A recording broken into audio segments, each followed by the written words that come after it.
Nanti ketika dia sudah reaksi, sudah minta ampun, ditanya lagi, udah kamu keluar aja. Terus kalau dia mau keluar, ditanya kamu mau keluar kemana. Yang penting jangan ketika dia ngomong dikirim orang, jangan tanya yang ngirim siapa. Itu bisa timbulkan fitnah itu. Karena namanya jin itu pasti berbohong.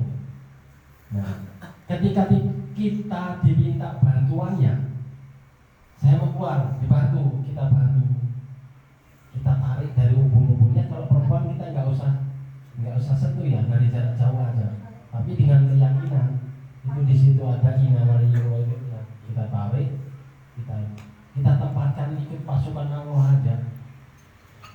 Tapi kalau dia bukan muslim, taruh di kuburan.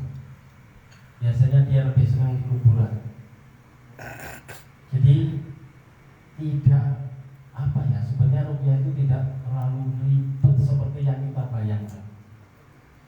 Jadi semua orang itu sebenarnya bisa meruqyah, tinggal mau enggak atau berani enggak kan gitu.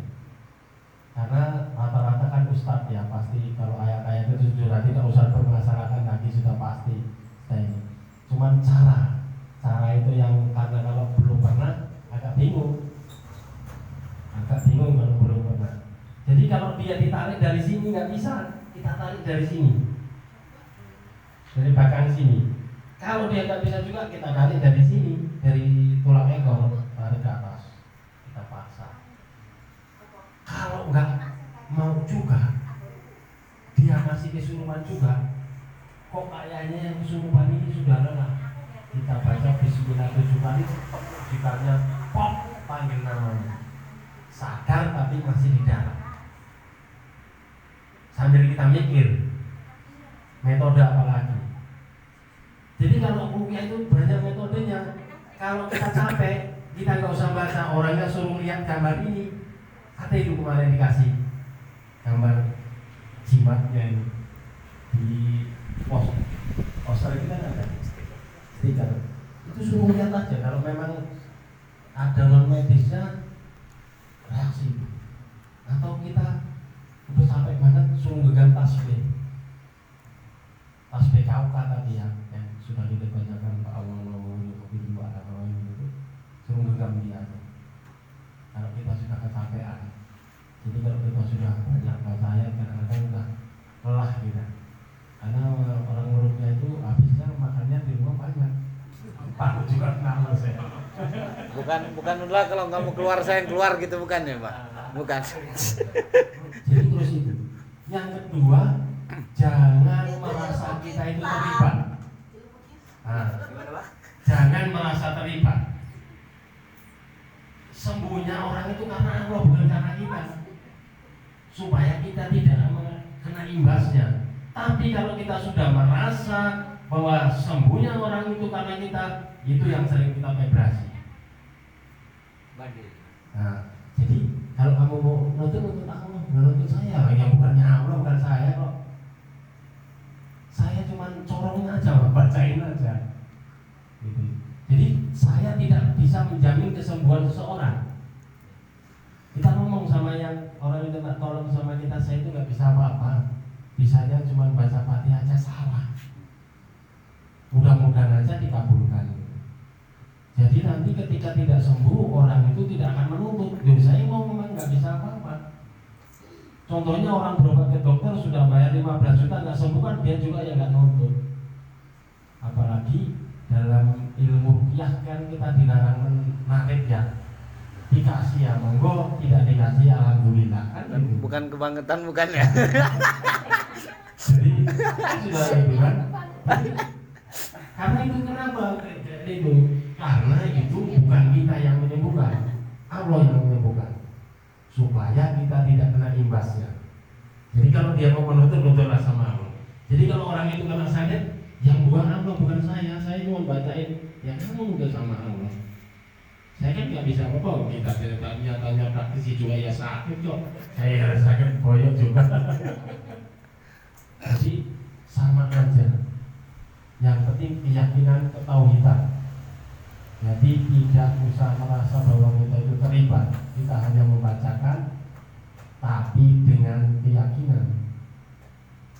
Jadi bedanya kemungkinan kalau saya kan yang orang yang nggak pernah tidak pernah nyantri pesantren ya. Kalau bacaannya salah mungkin Allah maafkan ya. Tapi kalau yang sudah nyantri ya jelas mungkin ya harus bertanggung jawab kan itu.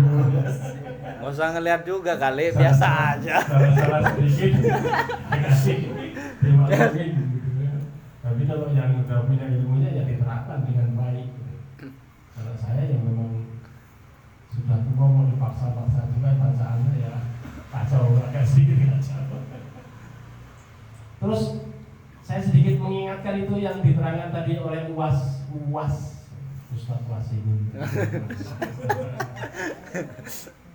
Jadi kalau khotib boleh dibaca sehari 2 kali itu latihan boleh, tapi kalau sakron jangan sekali-kali. Kalau mau coba silakan. Panas nanti awalnya kita pengen marah aja. Sekali aja kalau sakron sehari. Apalagi tambah nggak ada duit ya Pak ya, tambah panas itu. Jadi kalau nanganin orang sudah mau selesai boleh orang itu kita sakron. Kalau belum jangan. Kalau orang kena santet di sakron rata-rata balik sama yang nyantet lah. Karena agak apa ya, agak sadis. Di sakron itu apa ya, pamungkas aja. Iki loh Kang, Samsung. Amit. Iya. Kalau khotib nah itu. Jadi nanti kok rokok nggak diomongin ya cuma sekali, tapi udah kadung. Jadi kalau meruqyah itu dari rumah sudah dipersiapkan ya perbentengannya. Justru kalau kita sudah mempersiapkan, kadang-kadang kita baru datang belum ngapa-ngapa sudah reaksi duluan. Praktisi senior boy. Jangan kita sudah di situ baru kita, waduh, saya tadi belum berbentengan belum apa, akhirnya. Terus kalau kita masih ragu, karena satu praktisi itu bisa menangani langsung 10. Jadi kalau 10 orang jangan ditangani satu-satu, sekalian orang 10 itu. Caranya diruqyah bareng dengan air asmaan. Kalau penyakitnya campur, yang pertama itu kita jangan baca ayat-ayat tentang pembakar, penyiksa, ayat-ayat standar itu ruqyah standar. Jadi asam lambung, emah, gula darah, kolesterol nggak akan kesurupan. Kalau nanti dari orang yang itu kita sudah 10 orang itu misalnya ada 2 yang kena apa ya, ada non medisnya. Nah, udah selesai, udah istirahat, dia suruh berdiri. Dengan metode berdiri itu lebih cepat. Kalau yang susah banget, maksudnya agak susah ditangani itu dengan metode ruku, itu lebih biasanya lebih dahsyat gitu. Ketika ruku itu kita bacakan. Jadi kalau non medis itu yang penting jangan salah diagnosa. Kalau dari belakang itu lebih ke arah sihir, kalau depan lebih ke arah paratem ketempelan. Nanti di buku kalau kita pelajari itu dalam itu dari muntahnya aja kita tahu loh warna muntahannya. Oh ini penyakitnya ini. Karena rata-rata asam lambung dikira kena padahal cuma asam lambung dikira kiriman. Karena ngomongnya ngaco, tapi karena asam lambung.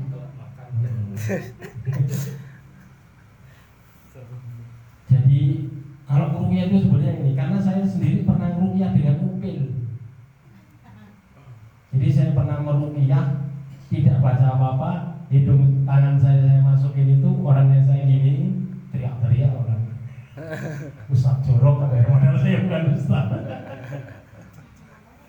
Nah, terus ketika kita meruqyah, orangnya itu kesurupan, kok dibacain apa-apa nggak reaksi, tidak menjerit, tidak apa, tapi kesurupan, tidak usah dibacakan, karena itu bukan kesurupan. Artinya orang itu kena psikis. Suruh tarik nafas saja.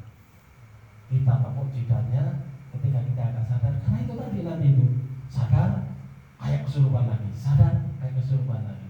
Kalau bisa, ketika dia sadar langsung suruh tidur. Itu psikis itu.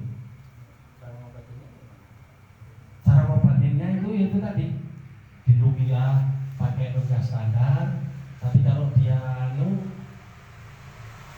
suruh tarik nafas, terus dengan nasihat-nasihat. Sebenarnya kalau kita, karena kita sudah ini ada metode lagi tafsirul Quran itu. Jadi orangnya kita tiduri, kita bacakan dengan tidur, terus dengan tenang nanti orang itu akan tertidur. Intinya tenang lah. Karena itu terus kalau orang kena psikis lebih kita dengarkan. Karena dia kalau kesurupan itu pasti curhat. Nah, makanya ketika kita sadar, dengarkan dia suruh keluarin. Kalau dia mau nangis, suruh nangis kenceng-kenceng. Nanti lepas gitu. Jadi kesurupan itu ada kesurupan full, ada kesurupan tidak full. Kalau kesurupan tidak full, orangnya masih bisa kita ajak komunikasi karena orangnya masih bisa menangkap memori ketika dia kesurupan itu nggak full itu. Yang full pasti matanya melek. Kalau yang nggak full, matanya merem, terus keluarin air mata, itu kalau nggak bohong psikis. Kalau nggak bohong psikis. Kalau psikis pakai apa? Tulitin minyak singat. Kalau bohong kasih minyak yang banyak di hidungnya, muntah-muntah gitu. Kalau bohong, makanya cari minyak yang baunya agak menyengat aja begitu. Jadi jangan sampai ketipu. Kita itu orang itu kesurupan benar, psikis atau setengah. Jadi kayak kuda kepang itu mabuk, tapi dia masih mengenali kawannya. Nah, itulah sedikit tambahan dari saya. Nanti kalau misalnya ada tambahan dari Pak Uwas silakan. Kalau misalnya nanti belum jelas